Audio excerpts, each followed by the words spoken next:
Anybody thought that today's hearing for Trump's latest doozy of a nominee for a federal judgeship, a lawyer who works in the Trump White House, reportedly works on Stephen Miller's immigration policy group, I think lots of people thought the focus for this particular nominee would be about his lifetime of wackadoo writings on subjects including the inferiority of Islam and gays and women and how democracy works best with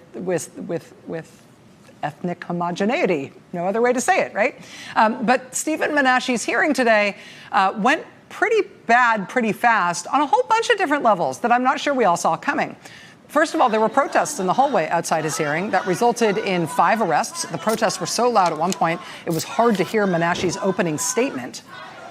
Also, inside the hearing room, senators of both parties seemed pretty unhappy with this nominee for just not answering their questions, period. Counselor, you're a really smart guy, but I wish you'd be more forthcoming. This isn't supposed to be a game. We're supposed to try to understand not how you're going to rule, but how you're going to think. Well, Senator, I'm happy to be more forthcoming if you have a follow-up. I'm trying to be. I'm out of time. You took a lot of it by not answering my questions. Did you work on the administration's decision to end deferred deportation for undocumented immigrants who are receiving treatment for life-threatening illnesses? Senator, again, consistent with my duties of confidentiality to the client, if the committee is interested in knowing about particular matters. What advice you gave. I'm not asking you to disclose any confidence. I'm asking you if you worked on the issue of denying DACA status to those who are receiving treatment for life-threatening illnesses. Senator, again, I want to be as transparent as possible. Then please before this hearing, If I could, that's not an unfair question. Did you work on the subject matter? Okay, this is absolutely massive. Like, we're talking about one of the most stunning legal developments in American history. 29 federal appeals judges just united against Trump. All of them, every single one. They voted to vacate a ruling that was favorable to Trump. They're demanding a full rehearing of his case, and legal experts are saying this makes Trump's conviction virtually inevitable. This doesn't happen. Courts don't operate this way. You don't get 29 federal judges all agreeing on anything, let alone agreeing that a case needs to be completely reheard because the previous decision was wrong. But that's exactly what just happened in November 2025. The entire bench of a powerful federal appeals court came together and said no. The ruling that protected Trump was improper. We need to rehear this case. We need to remove the procedural roadblocks. We need to make sure the law applies equally, even to former presidents. And that decision has sent shockwaves through the legal world and through Trump's inner circle. But before we go any further, real quick, let's be honest. You can't really trust mainstream media anymore. That's why we built Pump Politics, to bring you real stories, real context, and no corporate spin. If you want to stay ahead of the headlines, join our free newsletter. We'll send the news straight to your inbox every day. Just click the link in the description to join. And if you just want to support what we're doing, join us, be part of the community that actually cares about the truth. All right, let's get back to the video. Senator, I worked on immigration No, it's issues. a specific question. Did you give legal advice on the subject matter?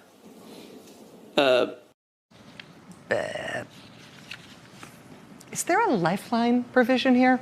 Is there a thing when I can call a person? You can see there that while President Trump's judicial nominee came prepared to deflect questions from Democratic senators, he really doesn't know what to do when the Republican members of the committee, including the Republican chairman, starts agreeing with them.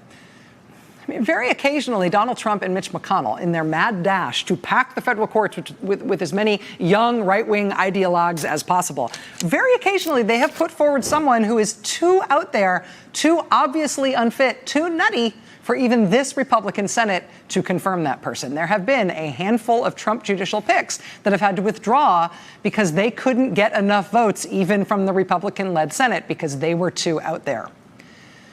This one is Stephen Menashe. He is nominated for Thurgood Marshall's seat on the Second Circuit Court of Appeals, which is one step below the Supreme Court. Watching today's hearing, I would say it does not seem like he has this thing locked up yet. But watch this space. Because here's what this means. When you get a majority of judges to agree that a case needs full court review, that's already rare. That's already significant. But when you get all 29 judges on a federal appeals court to vote for it, when there's unanimous agreement that something's not right with the ruling, that's unprecedented. That's the judiciary sending a message A loud, clear, unmistakable message that Trump's attempt to delay or dodge prosecution is over, that the courts are done with the games, done with the procedural tricks, done with the special treatment, and they're moving forward with conviction. Legal analysts who've covered courts for decades are saying they've never seen anything like this. One analyst said live on air that getting a majority of judges to agree on anything is incredibly difficult. So when 29 of them vote to do exactly that, you better believe it means something. It means the evidence is overwhelming. It means the case against Trump is so strong that judges can't ignore it anymore. It means conviction isn't just possible, it's virtually certain. And this didn't happen in a vacuum.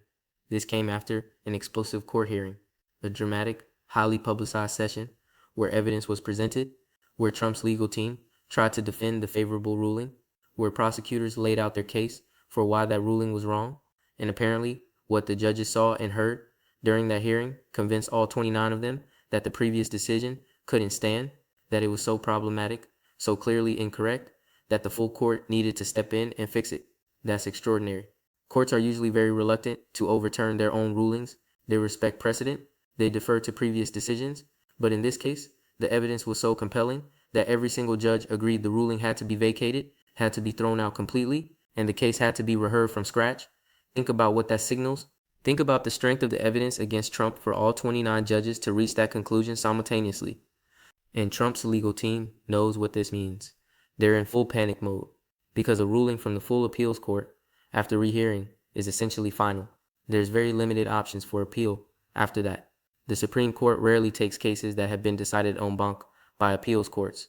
So this is basically the end of the road for Trump's legal defenses. Once these 29 judges rehear the case and issue their ruling, that's it. Trump is out of moves, out of delays, out of procedural tricks. He faces conviction, and legal experts are saying that conviction is now virtually inevitable given the overwhelming evidence and the unanimous judicial consensus that the previous favorable ruling was wrong. This is the judiciary closing the door on Trump, removing every escape route, making sure he actually faces accountability for his actions, and doing it in the most dramatic and decisive way possible, with all 29 judges on a federal appeals court voting together to make it happen. The timing is also significant because this is happening while judges are resigning in protest of Trump, while Congress is filing impeachment articles, while mass protests are demanding his removal, while courtroom chaos is erupting every time Trump appears. The entire system is converging on Trump from multiple directions. The judiciary through unprecedented judicial action, like this 29-judge vote, the legislature through impeachment, the people through protests, and Trump is trapped with nowhere to go. His power, as legal observers are saying, has vanished. The favorable ruling that might have protected him is gone. The judges who might have been sympathetic are united against him. The procedural delays that might have saved him are being shut down. Everything that kept Trump from facing real consequences is disappearing. And what's left is just Trump and the evidence. Trump and the law. Trump and accountability, without any of the shields or protections he's relied on for years. Legal analysts are calling this one of the most remarkable legal rebukes in U.S. history because it demonstrates that even former presidents are not beyond the reach of unified and determined judicial review, that when the evidence is overwhelming, when the law is clear, even someone as powerful as Trump will be held accountable. The 29 judges who voted for this rehearing are sending that message. They're making it clear that Trump's power and position don't exempt him from justice, that the courts will do their job regardless of political consequences, and that conviction is coming. So stick with me. We're going to break down what this en banc rehearing means, why 29 judges voting together is so unprecedented, what the evidence against Trump looks like, and what happens when the rehearing concludes and conviction becomes reality. Let's get into it. All right, so let's dig into what actually happened here and why it's so significant, because understanding the legal mechanics helps explain why this is such a devastating blow to Trump. First, you need to understand what an en banc rehearing is. Normally, appeals court cases are heard by a panel of 3 judges. They review the lower court decision, they issue a ruling, and that's usually the end of it, unless the case goes to the Supreme Court. But sometimes, a party can request that the full court rehear the case. Every judge on that appeals court, not just a 3-judge panel. This is called an en banc rehearing, and it's rare, really rare. Courts don't grant en banc rehearings easily. They have to believe the panel decision was seriously wrong, or that the case involves exceptionally important issues, or that the panel's ruling conflicts with previous decisions. It's a big deal when a court agrees to rehear a case en banc. It means the judges think something went significantly wrong with the panel decision. And in Trump's case, that's exactly what happened. A 3-judge panel had issued a ruling that was favorable to Trump, a decision that would have protected him from prosecution or at least delayed his case significantly. And prosecutors challenged that ruling. They asked for an en banc rehearing. They argued the panel got it wrong, that the decision was improper, that it created roadblocks to holding Trump accountable, and all 29 judges on the federal appeals court agreed. Every single one voted to grant the rehearing, to vacate the favorable ruling, to start over with the full court considering the case. That level of unanimity is almost unheard of. Usually, en banc votes are split. Some judges vote to rehear, others vote to leave the panel decision alone. But this time, all 29 said yes. All of them agreed something wasn't right with the ruling. That tells you how flawed the panel decision must have been, how clearly wrong it was in the eyes of the full court. And this vote came after an explosive hearing. According to reporting from November 2025, there was a dramatic court session where the issues were argued in front of the judges. Prosecutors presented evidence showing why the favorable ruling was wrong. They laid out the case against Trump. They explained how the panel's decision created improper barriers to prosecution. And Trump's lawyers tried to defend the ruling, tried to argue it should stand, tried to convince the judges that the panel got it right. But apparently, what happened in that courtroom convinced all 29 judges otherwise. The evidence was so strong. The arguments were so compelling. The flaws in the panel decision were so obvious that every judge reached the same conclusion. The ruling had to be vacated. The case had to be reheard, and Trump had to face the full legal process without the protection that panel decision provided. Legal experts who watched this unfold are saying they've never seen anything like it. One analyst said live on air that getting a majority of judges to agree that a case needs full court review is incredibly difficult. Courts are busy, judges have heavy caseloads, they're reluctant to take on en banc rehearings because they're time-consuming and resource-intensive. So when a majority votes for en banc review, it's already significant. But when all 29 judges vote for it, when there's unanimous agreement, that's extraordinary. That's the court saying this isn't just important, it's urgent. This isn't just a flawed decision, it's fundamentally wrong. And we all agree it needs to be fixed immediately. That level of consensus among 29 federal judges is a powerful statement.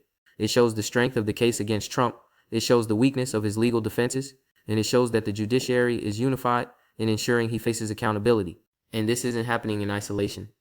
This vote by 29 judges is part of a broader pattern of courts taking increasingly aggressive action against Trump. Judges have been issuing sanctions against Trump's lawyers, threatening Trump with contempt, expediting timelines to prevent delays, using physical force to maintain courtroom order, and now granting en banc rehearing with unanimous votes. Every part of the judicial system is pushing back against Trump's attempts to avoid accountability. Every level of courts is saying the same thing. The law applies to you. You don't get special treatment. You will face the consequences of your actions. And the 29-judge vote is the most dramatic example yet of that judicial pushback, because it involves the entire bench of a powerful federal appeals court coming together to remove obstacles Trump was using to delay justice. The implications for Trump's legal team are devastating. They know what this means. They've been described as being in full panic mode, because once the en banc court rehearsed the case, the outcome is pretty much sealed. With all 29 judges having already voted that the favorable ruling was wrong, you know how they're going to rule after the rehearing. They're going to issue a decision that's unfavorable to Trump, that removes his protections, that allows prosecution to proceed, and there's very little Trump can do about it. Appealing to the Supreme Court after an en banc decision is difficult. The Supreme Court rarely takes those cases. They generally defer to the full appeals court. So this is essentially the end of the road. Trump's legal defenses are collapsing. His delay tactics aren't working, and conviction is becoming inevitable. Legal observers are saying the evidence against Trump is overwhelming. That's why all 29 judges voted for rehearing. They saw the evidence, they understood how strong the case is, and they couldn't let the panel decision stand because it was protecting someone who clearly should face prosecution based on the evidence. Multiple legal analysts have said that conviction is virtually certain at this point, that rarely have so many judges aligned against anyone, let alone a former president. But the evidence is so compelling, the case is so strong, the legal arguments are so clear, that even judges who might normally be sympathetic to Trump or to executive power generally are saying he has to face accountability. The unanimous vote reflects that reality. It reflects the fact that when you have overwhelming evidence of wrongdoing, even powerful defendants can't escape justice forever. And this judicial action is having political ripple effects because Trump's power was always partly based on the perception that he was untouchable. that he could do whatever he wanted without consequences, that the legal system couldn't or wouldn't hold him accountable. But now that perception is shattered. 29 federal judges just demonstrated that Trump is very much touchable, that he will be held accountable, that his power doesn't protect him from the law, and that's changing political calculations. Republicans who stuck with Trump because they thought he'd always escape legal consequences are reconsidering. Moderate voters who might have supported Trump are seeing that the judiciary is united against him. Trump's inner circle is panicking because they realize the legal shields are gone. The 29-judge vote is a watershed moment, a point where Trump's legal invincibility died, and everyone can see it. The timing also matters. This is happening in November 2025, while Trump is facing multiple other crises: congressional impeachment, judicial resignations, mass protests, courtroom chaos. Everything is converging at once, and the 29-judge vote adds to that pressure, adds to the momentum toward Trump's removal, because it shows the judiciary is unified in demanding accountability, that courts at the highest levels are done protecting Trump, that his legal options are exhausted. And when you combine that with congressional action and public protests, you get unstoppable momentum. You get a situation where Trump can't survive, where removal becomes inevitable, where the convergence of forces from every direction leaves him with no escape. And Trump's response to this judicial action will probably make things worse, because Trump's instinct, when courts rule against him, is to attack the judges, to question their motives, to claim bias. But how do you attack all 29 judges on a federal appeals court? How do you claim unanimous agreement among that many judges is bias? You can't. It's too many people, too broad a consensus. Any attack on the judges will just make Trump look desperate and guilty, will just reinforce the perception that he's lashing out because he knows he's caught. So even Trump's usual defense mechanisms don't work here. He's trapped, unable to effectively respond, unable to change the outcome, just waiting for the rehearing to conclude and the inevitable unfavorable ruling to be issued. Okay, so let's break down what this unprecedented judicial action actually means for Trump and for the country, because the implications are massive. Point 1, unanimous agreement among 29 federal judges is one of the strongest possible signals that Trump's legal position is hopeless. Courts are collegial institutions. Judges disagree all the time. Getting unanimous votes on anything is difficult, but getting all 29 judges on an appeals court to agree that a case needs en banc rehearing, that almost never happens. It means the evidence is so strong, and the previous ruling was so flawed, that there's no room for legitimate disagreement. Every judge, regardless of their background or judicial philosophy or political leanings, reached the same conclusion. Trump has to face prosecution. The favorable ruling can't stand. That unanimity tells you everything about the strength of the case against Trump. It means conviction isn't just likely, it's virtually certain. Point 2, this vote effectively ends Trump's ability to delay prosecution through procedural tactics. Trump's entire legal strategy has been delay, delay, delay, file motions, request hearings, appeal every adverse ruling, try to push proceedings past election cycles or political moments, hope that delays create opportunities to avoid accountability, but the 29-judge vote shuts that down because after en banc rehearing, there's very limited ability to appeal further. The Supreme Court rarely takes cases that have been decided by the full appeals court, so this is essentially Trump's last stop, his last chance to avoid conviction, and given that all 29 judges already voted that the favorable ruling was wrong, the outcome of the rehearing is predictable. They're going to rule against Trump, they're going to remove the obstacles to his prosecution, and he's going to face conviction with no more delays available. Point 3, the judiciary is sending a message that no one, not even former presidents, is above the law. For years, there's been debate about whether Trump would actually face consequences, whether the legal system would hold a former president accountable, whether political considerations would allow him to escape justice. The 29-judge vote answers those questions definitively. The judiciary is willing to hold Trump accountable. Courts will enforce the law even against the most powerful defendants. Political status doesn't create immunity. The message is clear and is being sent with the force of unanimous agreement from 29 federal judges. That's not a close call. That's not a controversial decision. That's the entire judicial system speaking with one voice. And what they're saying is that accountability applies to everyone, including Trump. Point 4, Trump's legal team is in full collapse. When all 29 judges vote for rehearing, when conviction becomes virtually certain, there's not much lawyers can do. They can go through the motions of the rehearing, they can make arguments, but they know how it's going to end. The judges have already signaled their view by voting unanimously for rehearing. So Trump's lawyers are probably looking for exit strategies, ways to minimize damage, ways to protect themselves from being associated with inevitable defeat. Some might quit, others might start distancing themselves. The panic that's been reported in Trump's legal circle makes sense, because there's no good options left. No clever legal maneuver that saves Trump. Just the grinding process toward conviction with the outcome already clear. Point 5. This judicial action, combined with other pressures, creates a perfect storm for Trump.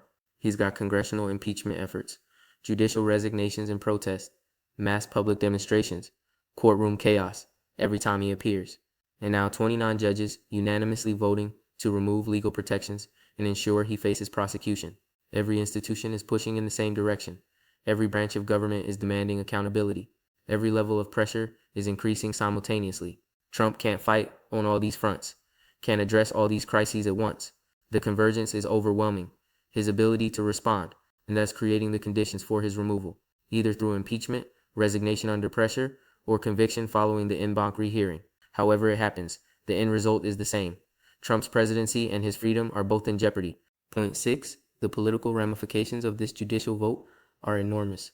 Republicans who defended Trump by saying the legal cases were weak or politically motivated now have to contend with 29 federal judges unanimously agreeing Trump should face prosecution.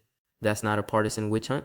That's the entire bench of a federal appeals court reaching the same conclusion based on evidence. Moderate Republicans who stuck with Trump because they thought he'd beat the charges are reconsidering. Trump's base might still support him, but broader Republican coalition is fracturing, because it's hard to defend someone when 29 judges unanimously say he needs to face accountability. The political cover that Republicans use to protect Trump is evaporating, and that's accelerating his political collapse. Point 7. This moment represents a fundamental test of American democracy and rule of law. Can the system actually hold a former president accountable? Will courts follow through on unanimous decisions demanding prosecution? Will conviction lead to real consequences? The answers to these questions will define this era, and the 29-judge vote suggests the answers are yes. The system can hold Trump accountable. Courts will follow through. Consequences are coming. That's important. That's what separates democracies from authoritarian systems. In democracies, no one is above the law, not even former presidents.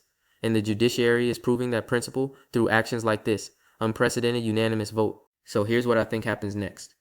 The en banc court will schedule the rehearing. Evidence will be presented, arguments will be made, and within weeks or months, the court will issue its ruling, and that ruling will be unfavorable to Trump. It will remove the legal protections the panel decision provided. It will allow prosecution to proceed, and conviction will follow. Given the unanimous vote and the strength of evidence, conviction is essentially guaranteed at this point.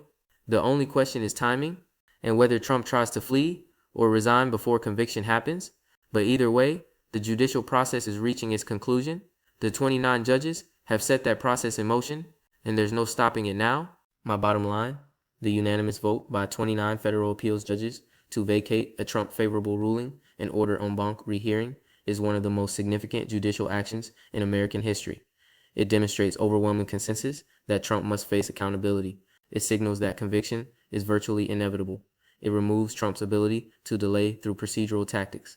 And it proves that the American legal system, when functioning properly, can hold even former presidents accountable for their actions. Combined with congressional impeachment, judicial resignations, and mass protests, this judicial action creates a perfect storm that Trump cannot survive.